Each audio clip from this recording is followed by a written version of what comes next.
So hello friend, कैसे हो? आशा करता हूँ आप सब लोग बढ़िया होंगे। तो चलिएगा, आज के क्लास हमारा बहुत ही मज़ेदार होने वाला है। ठीक है, आज के क्लास हमारा बहुत ज़्यादा मज़ेदार रहने वाला है। तो इस क्लास में हम लाए हैं जीव विज्ञान। क्या है? जीवों में जनन, जो चैप्टर नंबर क्या है बायोलॉजी का 1 है। ठीक है, समझ में आया कि नहीं? चैप्टर नंबर 1 हो गया बायोलॉजी का, जीवों में जनन, जिसे इंग्लिश में हम बोलते हैं रिप्रोडक्शन ऑफ ऑर्गेनिज्म के नाम से जानते हैं, इसे इंग्लिश में बोला जाता है। ठीक है, तो चलिएगा क्वेश्चन नंबर पहला की ओर देखते हैं। और सभी लोग अगर चैनल पर नए हैं तो एक बार फटाफट चैनल को भी सब्सक्राइब करके रख देना है। ठीक है, चलिएगा। और देखिए विषय भी कितना 2021 में और 2000 बोलिए तो 21 में, क्या 21 में और 16 में ये क्वेश्चन पूछा गया है। तो क्या है क्वेश्चन कि निम्न में से कौन द्विगुणित संरचना है? क्या निम्नलिखित में से कह रहा है कौन द्विगुणित संरचना है? क्या अंडाणु, शुक्राणु, युग्मज या इनमें से सभी होगा? इसका आंसर लगाने के प्रयास करिएगा। कौन द्विगुणित संरचना होता है? चलिए, तो मानना है ऑप्शन नंबर क्या होगा? द्विगुणित संरचना, इनमें से सभी। क्या है? इनमें से सभी। ऑप्शन हमारा करेक्ट आंसर तो डी होना चाहिए। ठीक ना? तो चलिए अगला क्वेश्चन नंबर क्या है हमारा? तो बच्चे लोग क्वेश्चन नंबर हमारा और सेकंड की ओर देखना है। सेकंड नंबर क्वेश्चन हमारा है, ध्यान दीजिएगा। क्वेश्चन नंबर सेकंड है और क्वेश्चन नंबर सेकंड पर ध्यान देकर पढ़ना है। ठीक है ना? थोड़ा सा रुकिए तो भैया लोग, एक थोड़ा सा बुक खोल लेता हूँ। हाँ चलिए, बुक खुल गया है और देखते हैं सेकंड नंबर क्वेश्चन के आंसर बताइए। तो सेकंड नंबर क्वेश्चन के आंसर है अंडाणु। क्या है? अंडाणु का निषेचन होता है। अंडाणु में निषेचन होता है, क्या पता है आपको? पता है तो बताइए। अंडाणु में निषेचन होता है, ये 2017 में पूछा गया है। योनि, गर्भाशय, अंडाणु या ग्रीवा नाल में होता है। तो देखिए अंडाणु के निषेचन होता है तो याद रखना है ग्रीवा के, क्या नहीं, अंडाशय में। क्या है? ऑप्शन नंबर करेक्ट आंसर मानना है। तो बच्चे लोग इसका आंसर है अंडाशय में। क्या है? तो यह होगा अंडाणु में। अंडाणु में है ना, अंडाणु का निषेचन होता है। चलिए अगला क्वेश्चन है, क्वेश्चन नंबर थर्ड की ओर चलते हैं। और थर्ड नंबर क्वेश्चन क्या कर रहा है कि अंड प्रजनन है। 2015 में पूछा गया है। देखिए 2 ऐसे लिखा गया, गलती है, 2015 होगा। अंड प्रजनन है। क्या है? अंड प्रजनन है। चलिएगा इसका ऑप्शन देखता हूँ। अंड प्रजनन कौन है? ऑप्शन नंबर ए है मुर्गी, सांप, मगरमच्छ, इनमें से सभी। चलिएगा थर्ड नंबर क्वेश्चन की अंड प्रजनन कौन है? तो लगाना है, लगता है मुर्गी, सांप और मगरमच्छ, मतलब कि ये तीनों चीज़ हो जाएगा। तो ऑप्शन नंबर माना है। तो ऑप्शन नंबर क्या होगा? तो डी नंबर करेक्ट आंसर होगा। चलेगा, क्या समझ में आ गया कि नहीं?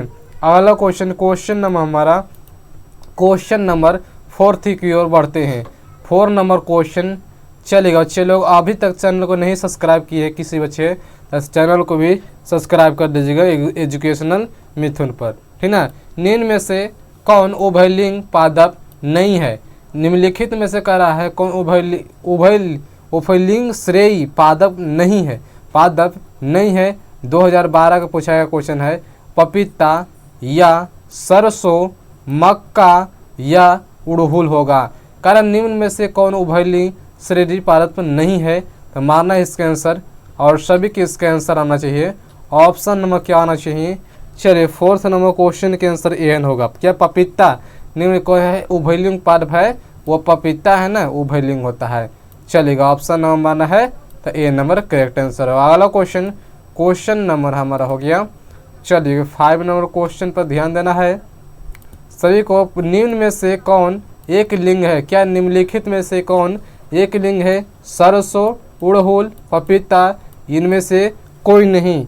कारण निम्नलिखित में से एक लिंग है तो याद रखना है पपीता। पपीता क्या है? एक लिंगी है। तो पपीता में मारना है। ऑप्शन नंबर क्या होगा? तो ऑप्शन नंबर सी हमारा करेक्ट आंसर होगा। चलेगा अगला क्वेश्चन नंबर हमारा चलेगा और 6th नंबर क्वेश्चन, क्योंकि हम इसमें 30 VVI ऑब्जेक्टिव को करने वाले हैं। कितने ऑब्जेक्टिव? तो 30 ऑब्जेक्टिव याद रखना है। चला, मानव युग्म में गुणसूत्र की कितनी संख्याएं हैं? 2021, 2015 में पूछा गया है। तो मानव युग्म में गुणसूत्र की कुल संख्याएं 46। कितनी है? 46 है। कितनी संख्या है? तो 46 है। ठीक ना? अगला क्वेश्चन हमारा 7th नंबर क्वेश्चन आ गया है और आपका स्क्रीन पर, और इसका आंसर बताइएगा। 124 गुणसूत्रों 124 शुक्राणु का निर्माण में कितने अर्धसूत्री विभाजन की आवश्यकता होती है? कितनी अर्धसूत्री विभाजन की आवश्यकता होती है? 124, 31, 30 या 62? 124 शुक्राणु के निर्माण में अर्धसूत्री विभाजन की हमारी जो संख्या होती है तो हमारा 31 क्या है? इसका आंसर माना है 31, 31 होती है, ठीक ना। चलेगा, ध्यान रखना है। और अगला क्वेश्चन नंबर चलेगा 8 नंबर है, क्वेश्चन नंबर 8 पर ध्यान दीजिएगा। 8 नंबर क्वेश्चन क्या कहता है, देखिएगा कि स्तनधारी में शुक्राणु के माध्य भाग में क्या पाया जाता है? क्या पाया जाता है? स्तनधारी के शुक्राणु में माध्य भाग क्या पाया जाता है? तो लगाइएगा क्या पाया जाता है। चलेगा, माइटोकॉन्ड्रिया। इसका ऑप्शन है क्या? माइटोकॉन्ड्रिया पाया जाता है। ऑप्शन नंबर हमारा डी होगा, ऑप्शन नंबर डी होगा, माइटोकॉन्ड्रिया पाया जाता है, ठीक है। तो ऑप्शन हमारा डी करेक्ट आंसर होगा, माइटोकॉन्ड्रिया पाया जाता है। चलिए अगला क्वेश्चन नंबर ध्यान दीजिए 9th नंबर, और हमारा 9th नंबर क्वेश्चन है। क्वेश्चन नंबर पैरामेशियम में किस प्रकार के द्विखंडन होता है? अगर आपको नोट्स वगैरह लेना है तो आप एक चैनल पर मेरे ऊपर शो कर रहा होगा नंबर, तो उस पर आप व्हाट्सएप चैनल पर ज्वाइन हो जाइएगा, ठीक ना। और अभी तक लाइक नहीं किए होंगे वीडियो को तो एक और फटाफट सब लोग लाइक कर दीजिएगा। तो क्या कर पैरामेशियम में किस प्रकार के द्विखंडन होता है? तो अनुप्रस्थ द्विखंडन, ठीक है, याद रखना है। तो अनुप्रस्थ द्विखंडन होता है, ठीक ना। चलेगा अगला क्वेश्चन नंबर 10th देखना है। तो 10th क्या है क्वेश्चन? चलेगा 10th नंबर क्वेश्चन बच्चे, 10th नंबर क्वेश्चन है कि गुरु बीजाणु का मृत कोशिका से क्या बनता है? गुरु बीजाणु मृत कोशिका से क्या बनता है? तो यह बनता है क्या? चलिए क्या बनता है बताइएगा। गुरु बीजाणु मृत कोशिका से क्या है? गुरु बीजाणु बनता है, गुरु बीजाणु बनता है।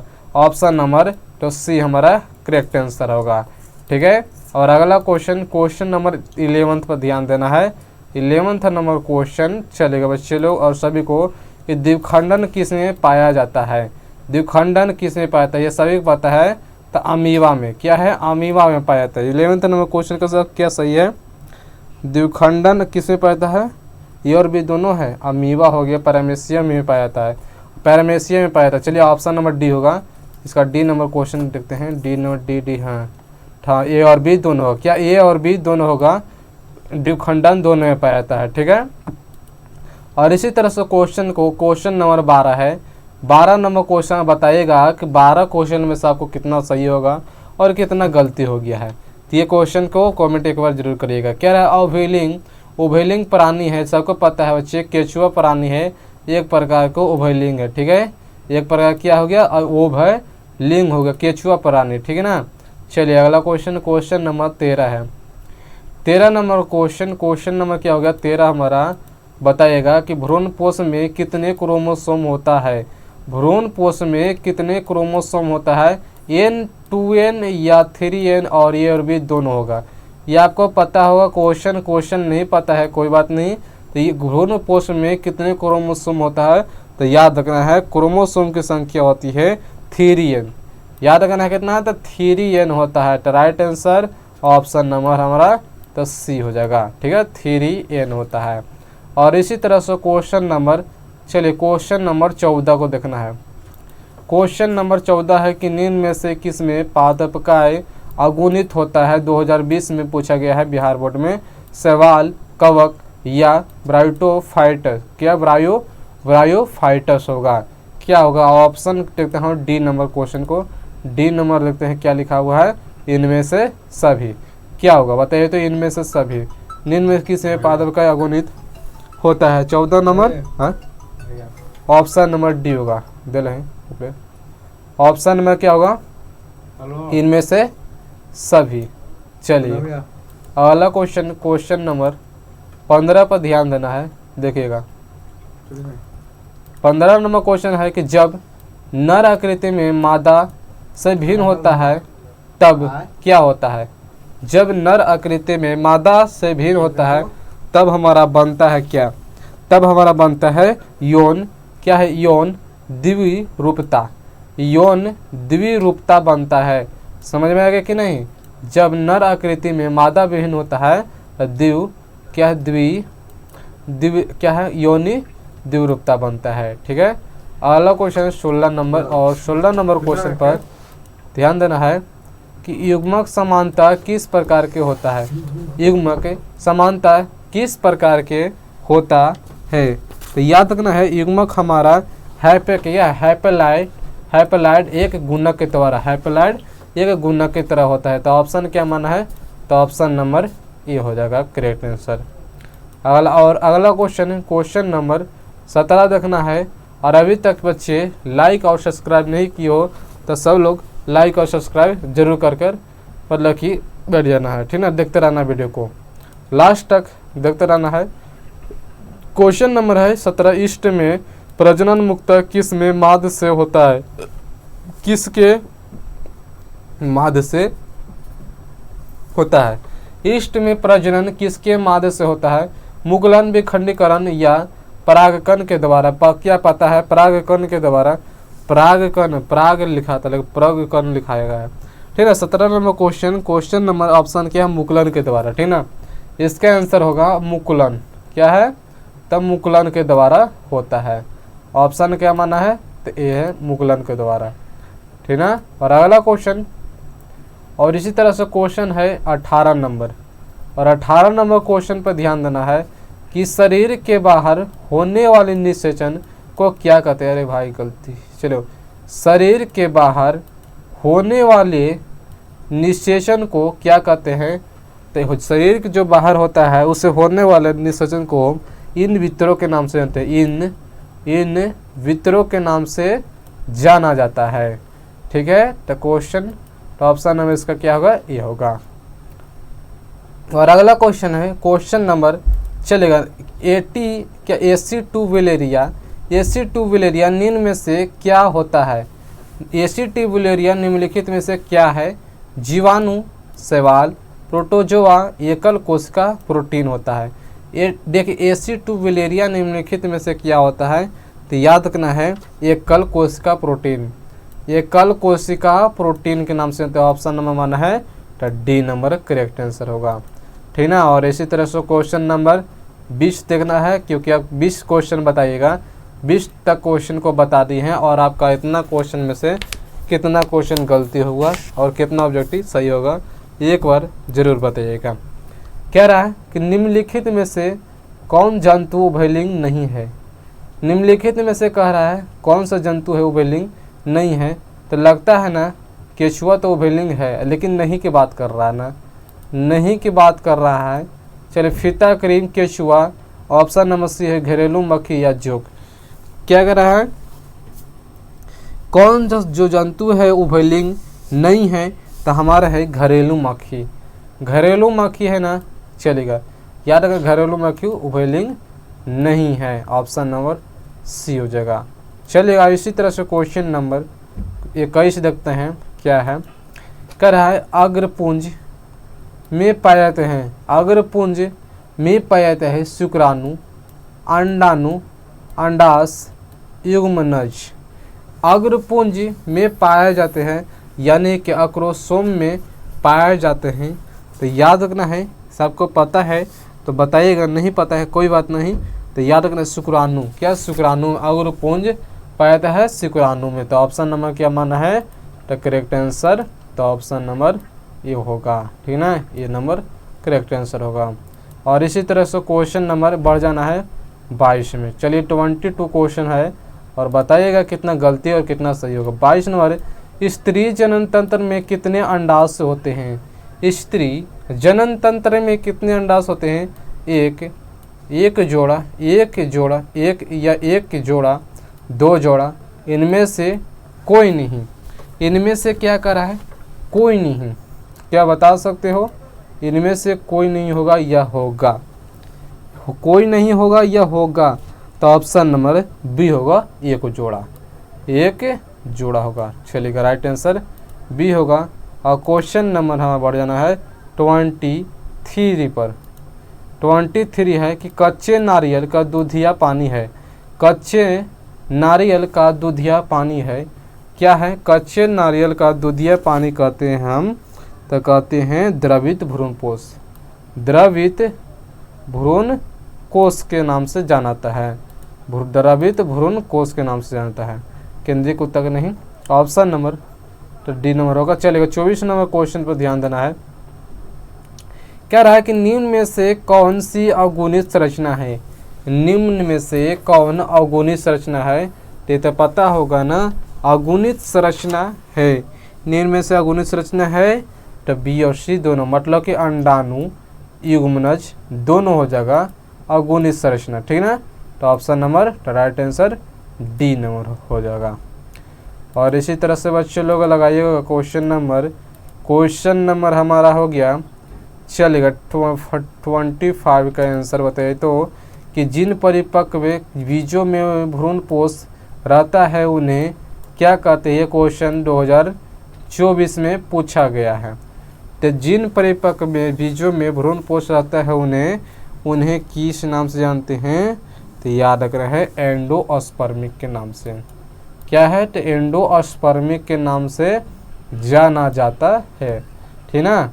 चलेगा अगला क्वेश्चन है क्वेश्चन नंबर 26 को लगाइएगा। अंगुलिकाय किसका लार्वा है? लार्वा है अंगुलिकाय किसका लार्वा है? तो देखिएगा अंगुलिकाय जो किसका लार्वा होता है? तो ये मछली का, क्या है? मछली को होता है, ठीक ना। तो मछली पर लगाना है ऑप्शन, तो हमारा बी नंबर होगा, मछली है, ठीक है। समझ में आ गया कि नहीं। और अगला क्वेश्चन नंबर हमारा 27 नंबर कि द्विनिषेचन प्रक्रिया की खोज किनके द्वारा की गई है? तो द्विनिषेचन प्रक्रिया की खोज किनके द्वारा की गई है? क्या आपको पता है? नहीं पता है? पता है तो नहीं पता है। चलिएगा नावा सचिन के द्वारा, ठीक ना। ऑप्शन नंबर तो करेक्ट आंसर मारना है तो सी नंबर होगा। चलेगा वाला क्वेश्चन नंबर हमारा 80 हो गया। 28 के आंसर लगाइए तो कि निम्न में से कौन सा बीजार्ड का भाग नहीं है? निम्नलिखित में से कह रहा है कौन बीजार्ड का भाग नहीं है? क्या रहा? निम्नलिखित में से बीजार्ड का भाग नहीं है, तो याद रखना है एंडोथेमेसी। क्या इंडोथेसियम के नाम से जाना जाता है। चलेगा और इसी तरह से 29 क्वेश्चन, क्योंकि अब खत्म होने वाले हैं, ऑब्जेक्टिव बताइएगा कि इनमें से कौन जंतु कोशिका में नहीं पाया जाता है? जंतु कोशिका में नहीं पाया जाता है क्लोरोप्लास्ट, माइक्रोकॉन्ड्रिया या ऑप्शन है, क्या है? ऑप्शन है सी नंबर राइबोसोम, कोलोजी, वर्डिज। तो मतलब क्या हुआ 29 नंबर क्वेश्चन के आंसर, तो याद रखना है क्लोरोप्लास्ट में। ऑप्शन नंबर क्या मानना है? क्लोरोप्लास्ट में ऑप्शन नंबर तो करेक्ट आंसर ए नंबर मारना है, ठीक ना। चलिए अगला क्वेश्चन नंबर 30 नंबर है। इस वीडियो का लास्ट क्वेश्चन है, सब लोग ध्यान दीजिएगा कि शुक्राणु जनन की नियंत्रण किसके द्वारा होता है? तो शुक्राणु जनन का नियंत्रण किसके द्वारा होता है? तो ऑप्शन नंबर बी हो गया, LH के द्वारा होता है। LH के द्वारा होता है किसका? शुक्राणु जनन का, ठीक ना। तो चलेगा एंड हो गया। और सब लोग एक बार चैनल पर नए हो तो एक बार सब्सक्राइब कर दीजिएगा, क्या है? सब्सक्राइब कर दीजिएगा एंड लाइक भी वीडियो को कर दीजिएगा, ठीक ना। लाइक कर देना है और मिलते हैं एक अगले वीडियो के साथ। Thank you. और आज की वीडियो इतना ही।